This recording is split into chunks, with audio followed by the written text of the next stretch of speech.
Hello guys, അങ്ങനെ വൃശ്ചികമായിട്ട് ഇതാ നമ്മൾ ഓച്ചിറ വന്നിട്ടുണ്ടായിരുന്നു കേട്ടോ. നമ്മൾ ഒരു വൈകുന്നേരം സമയത്തായിരുന്നു കേട്ടോ വന്നിട്ടുണ്ടായിരുന്നത്. ഒരു 6:45 സമയത്ത് വന്നു കഴിഞ്ഞാൽ ഇരുട്ട് തന്നെ ഈ ലൈറ്റ് കാണാനായിട്ട് നല്ല ഭംഗിയായിരിക്കും കേട്ടോ. അപ്പോൾ നമ്മൾ ആ ഒരു സമയത്താണ് കേട്ടോ വന്നിട്ടുണ്ടായിരുന്നത്. അപ്പോൾ നമ്മളൊരു ദിവസം പകലും വന്നായിരുന്നു, രാത്രിയിലാണ് ഈ റൈഡൊക്കെ കാണാനായിട്ടുള്ള ഭംഗി ഉണ്ടാകുക. അപ്പോൾ നമ്മൾ രാത്രി വന്നതായ തൊട്ടിയാട്ടമൊക്കെ ഉണ്ടായിരുന്നു കേട്ടോ. പക്ഷെ നമ്മൾ ഇതിനകത്തൊന്നും കയറിയില്ല, കാരണം കല്ലുമ്മ നമ്മുടെ കൂട്ടത്തിലുണ്ടായിരുന്നു. മാത്രമല്ല എനിക്ക് പേടിയാണ്, അതൊരു കാരണമാണ് കേട്ടോ. അപ്പോൾ ഇതാ നമ്മൾ കല്ലുമ്മ എല്ലാം കാണിച്ചു കൊടുത്തു. പിന്നെ നമ്മളിതാ മരണക്കിണറിൽ കയറാൻ വേണ്ടിയിട്ട് 2 ടിക്കറ്റ് എടുത്തിട്ടുണ്ടായിരുന്നു കേട്ടോ. അപ്പം നമ്മൾ കല്ലുമ്മ കരയുമെന്നായിരുന്നു കേട്ടോ വിചാരിച്ചിരുന്നത്. പക്ഷെ അവൾ കരഞ്ഞൊന്നുമില്ല കേട്ടോ. അതേ അതിനകത്ത് നമ്മൾ കയറി.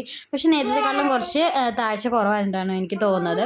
അപ്പോൾ ഇതാ ഇപ്പോൾ തുടങ്ങാൻ പോകുന്നേ ഉള്ളൂ കേട്ടോ. അപ്പം തുടങ്ങി കഴിഞ്ഞപ്പോഴത്തേനും കല്ലുമ്മ പ്രശ്നമൊന്നുമില്ല കേട്ടോ. ഞങ്ങളെ വിളിച്ച് കാണിക്കുമായിരുന്നു അവൾ. അപ്പോൾ അവൾക്ക് ഒരു പ്രശ്നം ഉണ്ടായിരുന്നില്ല. പക്ഷെ മറ്റു റൈഡുകളിലൊന്നും കയറാൻ പറ്റിയിട്ടുണ്ടായിരുന്നില്ല. അവൾക്ക് കുറച്ചുകൂടെ ആയാലേ അതിനകത്തൊക്കെ കയറാൻ പറ്റത്തുള്ളൂ. അങ്ങനെ നമ്മൾ 2 ദിവസം മുമ്പ് വന്ന് നമ്മൾ പകൽ തൊഴുകയൊക്കെ ചെയ്തിട്ടുണ്ടായിരുന്നു കേട്ടോ. അപ്പോൾ ഈ വൈകുന്നേരം സമയം, അതായത് രാത്രി സമയങ്ങളിലൊക്കെ നല്ല തിരക്കുണ്ടായിരിക്കും. അപ്പം നമ്മളെ കല്ലുമ്മ എല്ലാം ഒന്ന് കാണിച്ചു കൊടുത്ത് അവൾ ഒന്ന് എൻജോയ് ചെയ്തു. പിന്നെ നമ്മളിതാ കുറച്ച് പൊരിയും സാധനങ്ങളൊക്കെ വാങ്ങിയിട്ട് നമ്മൾ തിരിച്ച് പോന്നു കേട്ടോ. പിന്നെ നമ്മുടെ അമ്മ വീടാണ് കേട്ടോ ഇവിടെ ഓച്ചിറയിൽ. അപ്പോൾ നമ്മൾ അമ്മ വീട്ടിലും കയറി അമ്മൂമ്മ വയ്യാതെ എടുക്കായിരുന്നു കേട്ടോ. അപ്പോൾ അമ്മൂമ്മയൊക്കെ ഒന്ന് കണ്ട് നമ്മൾ തിരിച്ച് വീട്ടിലേക്ക് പോന്നു കേട്ടോ. അപ്പോൾ ബൈ.